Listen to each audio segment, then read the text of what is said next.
Welcome to the hottest movie review on the internet today, the A-List Review. I am your host, the Game Changer, Wes Troop.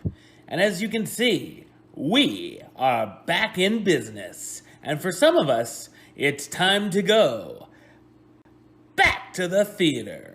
The first big movie coming out in theaters as they're reopening is a film that was pushed back many, many times. I never knew if this movie would see the light of day, but will it be awesome? Or be the big suckaroo? My review of the 2020 action horror film, The New Mutants, coming up now.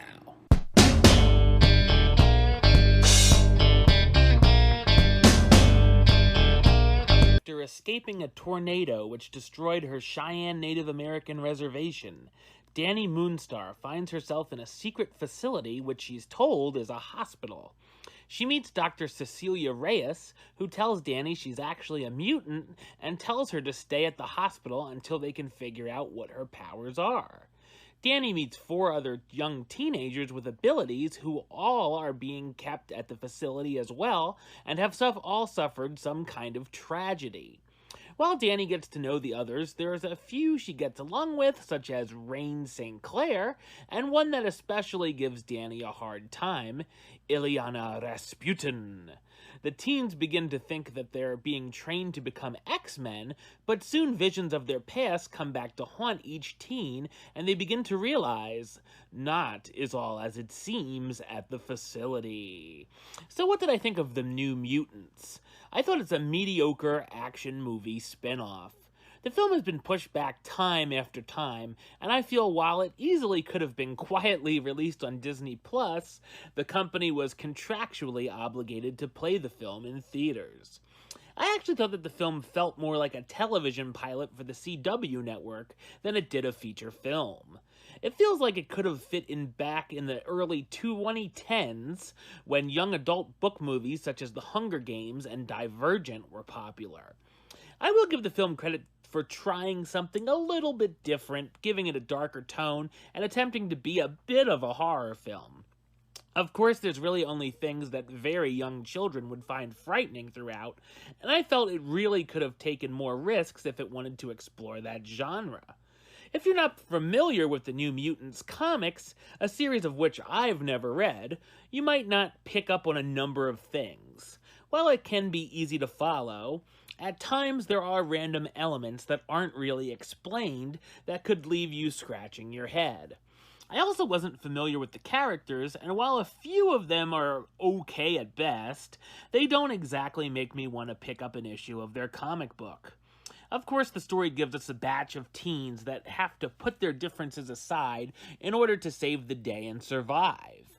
We also discover what their powers are and their sad backstories through flashbacks and visions, which, while give us some important info, also brings the film to a screeching halt. There's also a handful of twists, secrets being held from the characters, and reveals, all of which are no-brainers to figure out. The big action sequence at the finale sees the characters using their powers, and unfortunately, the battle comes up as painfully average, as we've seen much better final battles in this genre. The creatures that show up towards the end also look like bargain bin characters that Doug Jones would play, and look more silly than they do creepy. The jokes and attempts at comedy are all lame as well. The film is very slow-moving, and throughout its runtime, very little actually happens. There were a lot of times where it seemed like nothing was happening, and easily could get dull, and I wanted to yell at the screen, "Ding dong! Hello!" The heroes are all very much cliche teen movie characters, from the rich jock to the mean girl, and while some of the relationships between the characters can work, others feel forced. The cast performances range from okay to unintentionally funny, mostly because of over-the-top accents. Blue Hunt stars as Danny Moonstar, the Native American mutant who finds herself in the facility trying to figure out what her abilities are and how she can control them. Maisie Williams as Rain Sinclair, the Scottish girl who can transform into a wolf. Anya Taylor-Joy as Ilyana Rasputin, the Russian mutant with sorcery powers. Charlie Heaton as Sam Guthrie, the American who can propel himself into air. Alice Braga as Cecilia Reyes, the mentor of the group who can generate force fields. And Henry Zaga as Bobby DaCosta, the Brazilian who can manipulate solar energy. The New Mutants tries something different but ends up being extremely forgettable. Fox's X-Men series has been filled with big hits and misses, and this is definitely a weaker entry in that franchise. After this and Dark Phoenix, I'm very ready for Disney to take over and see what the MCU will do with the X-Men. I'm gonna give it the rating of meh.